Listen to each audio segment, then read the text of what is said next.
안녕하세요. 썰처녀입니다. 구독과 좋아요는 썰처녀에게 큰 힘이 됩니다. 오늘의 사연 시작하겠습니다. 저는 남편과 결혼한 지 3년이 지났음에도 쉽게 아이를 가지지 못해 지인의 추천으로 병원을 다니게 되었습니다. 아이를 얻지 못한 이유는 남편의 불임 때문이었죠. 남편은 인정할 수 없다며 다른 병원도 가보자고 했고 여러 병원을 다녔지만 매번 같은 답이었습니다. 우울해하던 남편에게는 마음 아파하지 말라고 위로했습니다. 양쪽 가족들에게 말할 수밖에 없는 상황이 되어 힘들지만 우리 부부는 사실을 알리게 되었습니다. 그러던 어느 날 도련님의 전 여자친구가 느닷없이 시댁을 찾아왔습니다. 그러면서 도련님 사이에 생긴 아이라며 막 태어난 아이를 놓고 가버렸죠. 시어머님은 우리를 불러 어떻게 해야 할지 고민이라고 하셨고 도련님의 마음가짐이 가장 중요한 것 같다고 대답했습니다. 아이가 어찌나 귀엽던지 저를 보며 방긋 웃는데 저도 모르게 웃음이 나더라고요. 도련님은 명문대를 졸업하고 외국계 대기업에 취업해 이제 인생 시작인데 바쁘다며 자신은 아이를 돌볼 수 없다고 못 박았습니다. 경제적 능력이 됐음에도 아이를 고아원에 보내자는 책임감 없는 소리와 함께 남탓만 하며 본인 잘못을 몰랐죠. 시어머님은 저와 남편을 불러 도련님의 의견에 대해 이야기하셨고 울며 저희 부부가 아이를 케어해주는 게 어떠냐고 물으셨습니다. 그게 무슨 말이냐고 물으니 어머님은 너네 어차피 불임이라 아이 없는데 그래도 핏줄인 조카 키우는 게 낫지 않니? 하며 말하셨죠. 어머님 말씀은 이해가 되지만 힘들 것 같다고 대답했습니다. 옆에 있던 남편은 어머님께 쓸데없는 소리 좀 하지마 엄마 라며 소리쳤고 자신이 불임이라 오히려 저에게 미안해서 더 화를 내는 것 같았습니다. 어머님은 우선 생각해보라고 하시고 자신이 키우겠다고 하셨습니다. 그렇게 도련님의 아이 문제는 정리가 되나 싶었죠. 그러던 중 남편이 사업하는 친구에게 명의를 빌려주면서 집을 날릴 위기에 빠졌습니다. 믿었던 친구의 배신이라며 남편은 매일 술에 빠져 살면서 일도 그만두어 빚만 더 불어나게 되었습니다. 어떻게든 정리를 하려고 저만 이리 뛰고 저리 뛰느라 너무 힘들었습니다. 우리 부부의 사정은 알게 된 어머니와 도련님은 저희 부부를 불렀습니다. 도련님은 형수님, 제가 형 빚을 갚아주고 아이 양육비 개념으로 200만 원 매달 드릴게요. 제 아이 형수님이 키워주시는 건 어떠세요? 엄마는 연세도 있으시고 좀 버거우실 것 같아서요. 하고 물었습니다. 너무 황당한 조건이었지만 우리 부부는 그 당시 선택의 여지가 없었습니다. 남편은 그날도 술에 취해 다른 방에서 자고 있어 저만 대답하면 끝나는 일이었습니다. 일주일 동안 도련님의 제안에 대해 생각한 뒤 결론을 내렸습니다. 아이를 제가 보살피기로요. 남편은 도련님의 도움으로 다시 정신을 차리게 됐고 재취업에 성공하여 열심히 일하게 되었습니다. 오히려 도련님께 감사하는 마음도 있어 저는 아이를 진심으로 예뻐하며 제 자식이다 생각하고 돌봤습니다. 그러나 며칠 뒤 도련님에 대한 감사함은 온데간데 없어지고 배신감만 잔뜩 생겼습니다. 알고 보니 도련님은 결혼할 여자가 있었다는 것입니다. 아이가 있으면 의심을 품을 것 같아서 저희 부부에게 도움을 주는 척하고 결론은 자신의 아이를 키우게 한 것이죠. 그것도 모르고 우리에게 마음을 베푼다고 생각한 제가 너무 한심했습니다. 아이와 함께 있는 시간이 길어지니 아이에게 마음을 열게 되었습니다. 그런데 어느 날 제가 저녁을 준비하던 중 혼자 놀던 아이의 손이 다치는 일이 생겼습니다. 바로 병원으로 데려가 치료를 받고 있는데 어머님은 불이 나게 달려오더니 친아들 아니라고 이렇게 막 키울 거니? 소리치셨습니다. 아직 아이가 말을 못해서 관심은 없어 보였지만 어머님의 말에 너무 서운했습니다. 어머님, 친아들 아니라고 막 키우려고 한 적 한 번도 없고요. 제가 낳은 아이라고 생각하면서 누구보다 진심으로 키우고 있어요. 대답했습니다. 어머님은 친엄마가 이렇게 애를 방치하냐며 저를 째려보셨습니다. 어머님, 아이 이제 말 배우고 하면 다 알아들을 텐데 아이 앞에서는 가려서 말해주세요. 어머님은 제 말을 듣고 미안했는지 사과를 하신 뒤 다신 안 그러겠다 하고 집으로 돌아가셨습니다. 남편이 직장을 다니면서 아이를 홀로 육아하는 날이 많았지만 자주 도와주지 못하는 남편에게 잔소리는 일절하지 않았습니다. 그러던 중 옆 동네 사는 친구와 함께 아이를 데리고 키즈카페에 가게 되었습니다. 이야기 도중 친구는 저 가족은 남편도 같이 왔나 봐. 보기 좋다 하였고 그래서 어디 하며 보게 되었는데 남자의 뒷모습은 익숙했습니다. 여자 아이와 엄마 그리고 남편으로 보이는 한 남자가 다정하게 있었습니다. 그 남자를 자세히 본 저는 마시던 음료수를 떨어뜨리고 말았습니다. 왜냐하면 그 남자는 제 남편이었거든요. 친구는 잘못 봤겠지 했지만 오늘 입고 간 옷과 똑같았습니다. 친구는 우선 사진 찍어 두어야 한다며 놀란 저 대신 사진과 동영상을 찍어 주었습니다. 친구에게 먼저 가야 할 것 같다 말한 뒤 아이와 함께 그 자리를 후다닥 피했습니다. 제가 그때 왜 피했는지 모르겠지만 아이에게 그런 모습을 보여주고 싶지 않았습니다.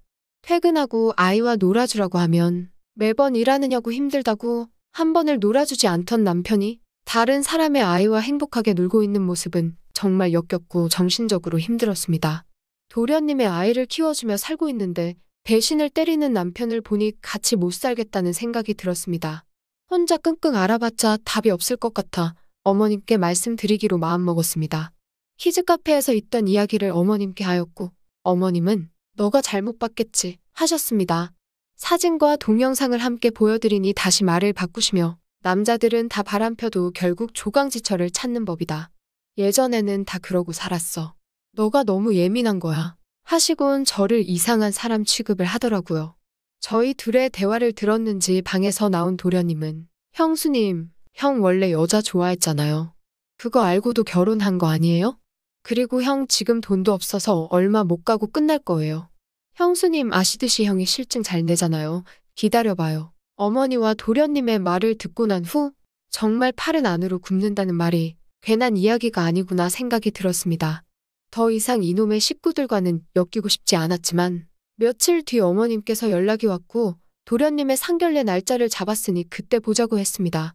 어머님은 예비며느리 집안이 엄청 잘 사는 부잣집이라며 결혼하면 도련님 인생이 피는 거라면서 입이 찢어지게 자랑을 하셨습니다. 드디어 상견례 당일이 되었고 우리 부부는 아이와 함께 상견례 장소에 도착했습니다. 같이 식사하는 도중 도련님의 여자친구분께서 아이가 예쁘다 칭찬과 함께 도련님을 보며 자기를 많이 닮은 것 같아 웃으며 말했습니다. 이야기를 듣던 어머님은 사례가 들리더니 작은아버지니깐 닮았겠지 하면서 어색하게 웃었습니다. 어머니의 거짓말을 듣자마자 전하 하면서 크게 웃었습니다. 정말 눈썰미 있으시네요. 아기 눈이랑 코가 정말 도련님이랑 똑같죠? 이래서 씨도둑은 못하나 봐요. 안 그래요 도련님? 도련님을 쳐다보며 이야기했습니다. 도련님은 제 말에 당황해 아무 말도 하지 못했고 남편은 여보 무슨 소리야. 농담도 정도껏 해야지. 저를 보며 말하더라고요. 왜? 내가 거짓말 하는 것도 아닌데 뭘 자기 친아빠가 누군지 우리 아들도 정확히 알아야지. 아빠한테 가서 안아달라고 해. 하며 도련님 쪽으로 아이를 보냈습니다.